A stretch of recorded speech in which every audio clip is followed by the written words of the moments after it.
దేవుడు చెప్తున్న మాట, నీ ఉన్నత స్థితిలోనే నీతో ఉంటా, నీ దరిద్ర స్థితిలో కూడా నేను నీతో ఉంటానని దేవుడు వాగ్దానం చేస్తున్నాడు. కానీ దేవుడి రోజు మనం ఒక ప్రశ్న వేస్తున్నాడు, నీ ఉన్నత స్థితిలో ఉన్న నమ్మకత్వం నీ లేని స్థితిలో ఆ నమ్మకత్వం ఉంటుందా?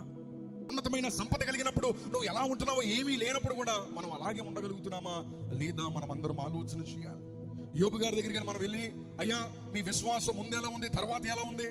మీకు ముందు చాలా ఆస్తులు ఉన్నాయి కదా, అంతస్తులు ఉన్నాయి కదా, పిల్లలు ఉన్నారు కదా, ఆరోగ్యం ఉంది కదా, అన్ని ఉన్నప్పుడు మీ విశ్వాసం ఎలా ఉంది? అన్ని కోల్పోయిన తర్వాత మీ విశ్వాసం ఎలా ఉందంటే ఆయన చెప్పే మాట ఏంటో తెలుసా? నేను కొండల్లో లోయల్లో కూడా నా విశ్వాసం ఒకలానే ఉంది. గట్టిగా స్తోత్రం చెల్లిందా? హల్లెలూయా. నా ఉన్నత స్థితిలో నేను ఒకలానే ఉన్నాను, నా లేమి స్థితిలో కూడా నేను ఒకలానే ఉన్నాను. అప్పుడు స్తుతించాను, నేను ఇప్పుడు ఏం చేస్తున్నానంటే స్తుతిస్తున్నాను. అసలు ఆలోచన చేయండి, యోబు తన దేశంలో తనకంటే ధనికుడు ఎవరు లేరంట, తనకంటే సంపన్నుడు ఎవరు లేరంట, తనకంటే ఉన్నవారు ఎవరు లేరంట, తన కలిగిన ఐశ్వర్యం కానీ ఆస్తి కానీ ఆ దేశంలో ఎవరికి లేదంట.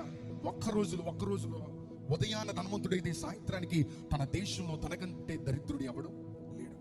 ఆ సమయంలో కూడా అతడు ఎలా ఉన్నాడంటే దేవునికి నమ్మకత్వాన్ని కనపరిచేవాడిగా ఉన్నాడు. స్తోత్రం చెల్లిందా?